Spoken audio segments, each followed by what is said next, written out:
రేవంత్ సర్కారు అడ్డగోలుగా భూదందాకు high court check పెట్టింది. టీజీఐఐసీ భూముల వేలాన్ని నిలిపివేసింది. రాయదుర్గం భూముల వేలంపై స్టే విధించింది ఉన్నత న్యాయస్థానం. అయితే 3 వారాల పాటు స్టే విధిస్తూ హైకోర్టు కూడా మధ్యంతర ఉత్తర్వులు జారీ చేసింది. ఇటు రాయదుర్గంలో ఎస్బీఐ భూములను అక్రమంగా వేలానికి పెట్టింది రేవంత్ సర్కార్. నాలెడ్జ్ సిటీలోని సర్వే నంబర్ 83/1 లో ఎస్బీఐకి 5 ఎకరాల భూమి ఉంది. అయితే ఈ భూమిని అక్రమంగా వేలం వేసింది. అక్రమంగా అమ్ముకున్నదే కాకుండా రియల్ భూమి అంటూ కూడా సర్కారు ప్రచారం చేసింది.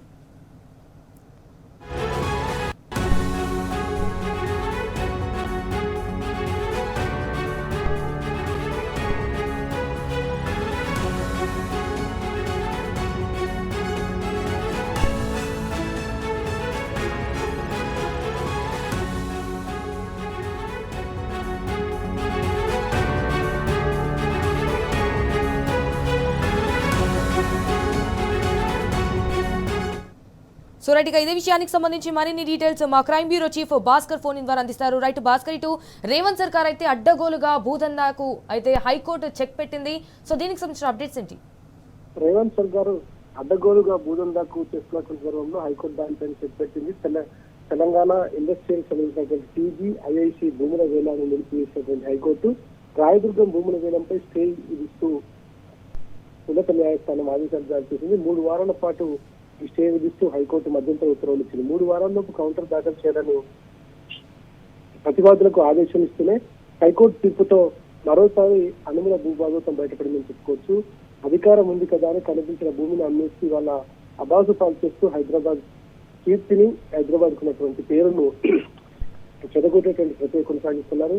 ఇప్పటికే ఈ ఎస్బీఐ భూములకు అక్రమంగా వేలానికి పెట్టినటువంటి రేవంత్ సర్కార్ నాలుగు సిటీలోని సర్వే నంబర్ 83/1 ఉన్నటువంటి ఎస్బీఐకి సంబంధించినటువంటి 5 ఎకరాల భూమిని ఎస్బీఐ భూమిని అక్రమంగా వేలం వేసినటువంటి సర్కార్ మే 28వ తేదీన విషయంతో పాటు ఎకరానికి 237 కోట్ల చొప్పున అమ్మామంటూ గొప్పలు చెప్పుకున్నటువంటి ప్రభుత్వం అక్రమంగా అమ్ముకున్నది కాకుండా రియల్ ఎస్టేట్ భూమి పూర్తిగా పెరిగిందంటూ వైపు తమకు నచ్చినటువంటి మీడియా ద్వారా చెప్పుకునేటువంటి ప్రయత్నం చేశారు. కానీ వాళ్ళ సర్కారు దురాగతంపై హైకోర్టులో ఆశ్రయించినటువంటి ఎస్బీఐ సదరు భూమిపై రిట్ ఆర్డర్ ఇవ్వాలని హైకోర్టులో పిటిషన్ దాఖలు చేసింది. పిటిషన్ విచారించిన తర్వాత మధ్యంతర ఉత్తర్వులు చేసినటువంటి హైకోర్టు ఈ ఇష్యూకు సంబంధించి రాయదుర్గం భూముల వేలంపై స్టే ఇచ్చింది. 3 వారాల పాటు స్టే విధిస్తూ హైకోర్టు మధ్యంతర ఉత్తర్వులు ఇవ్వడంతో పాటు 3 వారాల్లోపు కౌంటర్ దాఖలు చేయాలని ప్రతివాదులకు నోటీసులు ఇవ్వడం జరిగింది. ముందుగా ఈ రాయదుర్గం ల్యాండ్ యాక్షన్ వివాదంపై హైకోర్టులో జరిగినటువంటి వాదనలో భాగంగా ప్రభుత్వం తరఫున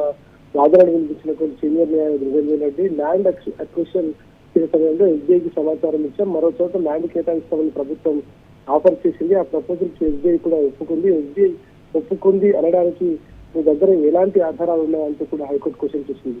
అయితే మేము ఆ ఆధారాలన్నీ కూడా తీసుకొస్తాం, మాకు కొంత టైం కావాలి, 7 రోజుల్లో కౌంటర్ దాఖలు చేయడానికి సమయం ఇవ్వాలంటూ నిరంజన్ రెడ్డి వాదన వినిపించారు. మా వాదనలు పూర్తిగా వినకుండానే చేయవద్దని హైకోర్టులో నిరంజన్ రెడ్డి అభ్యర్థించారు. కానీ 7 రోజుల్లో కౌంటర్ దాఖలు చేస్తామని చెప్తున్నప్పటికీ అప్పటి వరకు దాన్ని అట్లా ఇవ్వడం కుదరదు అంటూ హైకోర్టు అయితే తేల్చి చెప్పింది. మరోవైపు ల్యాండ్ కేటాయించిన 2 సంవత్సరాల్లోపు ఎలాంటి నిర్మాణాలు చేపట్టకుంటే అగ్రిమెంట్ క్యాన్సిల్ అయిపోతుంది అనేటువంటిది additional advocate general Rajinikanth Reddy కూడా చెప్పుకొచ్చారు. ఎస్బీఐకి 2010లో భూమిని కేటాయించినప్పటికీ 16 ఏళ్లుగా అక్కడ ఎలాంటి నిర్మాణాలు చేపట్టలేదు. ఎస్బీఐకి ఏమైనా అనుమానాలు ఉంటే సివిల్ కోర్టును ఆశ్రయించారు, కానీ హైకోర్టును కావాలని చెప్పారు.